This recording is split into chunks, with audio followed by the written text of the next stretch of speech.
नमस्कार, मी आचल news uncut मध्ये आपलं स्वागत. पावताच्या टॉप 10 घडामोडी. राज्याला सध्या विधानसभा निवडणुकीचे वेध लागलेत. या निवडणुकीत चांगली कामगिरी करण्यासाठी तसेच सत्तेत येण्यासाठी प्रत्येक पक्षाची धडपड चालू आहे. त्यासाठी आतापासूनच सर्व पक्षांनी आपली रणनीती आखायला सुरुवात केली आहे. सत्ताधारी महायुती आणि विरोधी बाकावरील महाविकास आघाडीमध्ये सध्या जागावाटपाच्या चर्चेला वेग आलाय. गेल्या काही दिवसांपासून महायुतीच्या घटक पक्षांचे नेते अनेक वेळा दिल्लीला जाऊन आले. असे असतानाच आता पुन्हा एकदा हे नेते मंडळी आज दिल्लीच्या दौऱ्यावर आहे.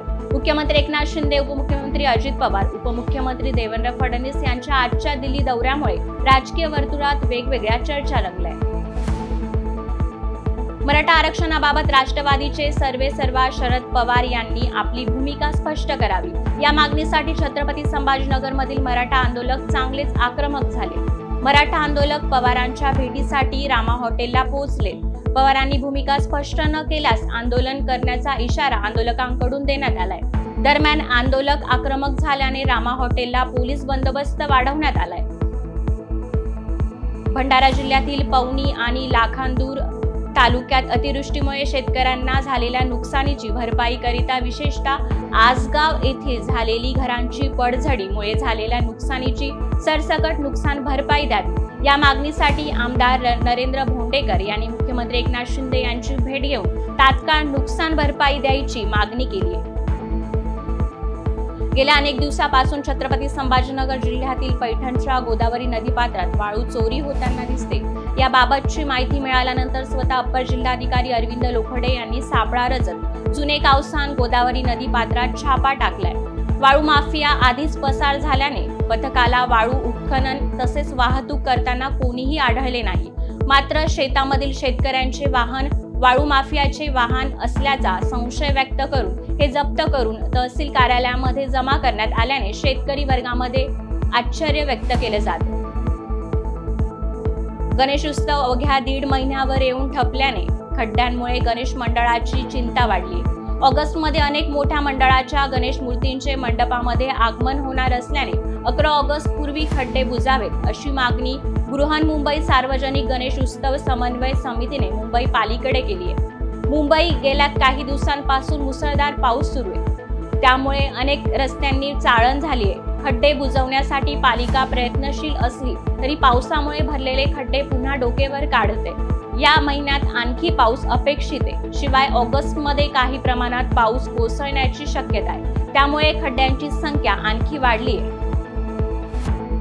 कोल्हापूर जिल्ह्यातील पंचगंगेसह सर्वच नद्यांना पूर आला असून नदी कार्यक्षेत्रातील 72 गावांना त्याचा थेट फटका बसलाय. पुराच्या पाण्यात 60,000 हेक्टर क्षेत्र आहे. भात, सोयाबीन, ऊस पिके पाण्याखाली गेल्याने शेतकऱ्यांची घालमेल वाढली आहे. जिल्ह्यातील पंचगंगा, कुंभी, कासारी, कडवी, वारणा, दूधगंगा, वेदगंगा, घटप्रभा आदी नद्यांना पूर आलाय. पुराचे पाणी या नद्यांच्या परिसरात विस्तीर्ण पसरलेले. नदी ओढ्यांना पाण्याखाली उभी पिके गेली आहे. कृष्णा नदीची पाणी पातळी 40 फुटांवर पोहोचली आहे. खबरदारी म्हणून लष्कराची एक तुकडी सांगलीत दाखल झाली आहे. तसेच नागरिकांना सतर्कतेचा इशारा देण्यात आलाय. रात्री जिल्हाधिकारी, पोलीस अधीक्षक, मनपा आयुक्त यांनी लष्कराच्या तुकडीच्या अधिकाऱ्यांसोबत कृष्णा नदीच्या पाणी पातळीचा आढावा घेतलाय. आजही पश्चिमेकडील 4 तालुक्यातील शाळांना सुट्टी जाहीर केली आहे.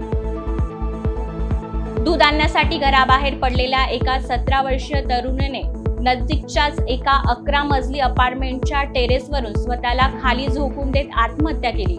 अमरावती बंडनेरा रोडवरील टापडिया मॉलमधील ड्रीम्स प्राइड अपार्टमेंट येथे काल संध्याकाळी 6च्या सुमारास घटना घडली असून ती इयत्ता 12वीची विद्यार्थिनी होती. आत्महत्येमागील कारण अद्याप कळले नाही.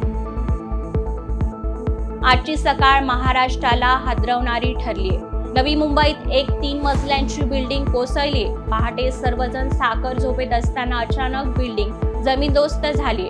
सुरुवातीला अनेक जण ढिगाऱ्याखाली अडकल्याची चिंता व्यक्त केली जाते. मात्र त्यानंतर ढिगाऱ्याखाली दोघे अडकले असून इतर सर्वजण सुखरूप असल्याची माहिती मिळाली आहे. बचाव पथकाच्या शर्थीच्या प्रयत्नाने ढिगाऱ्याखाली अडकलेल्या दोघांना सुखरूप बाहेर काढण्यात यश मिळालंय. अद्याप एकाचा शोध सुरू आहे.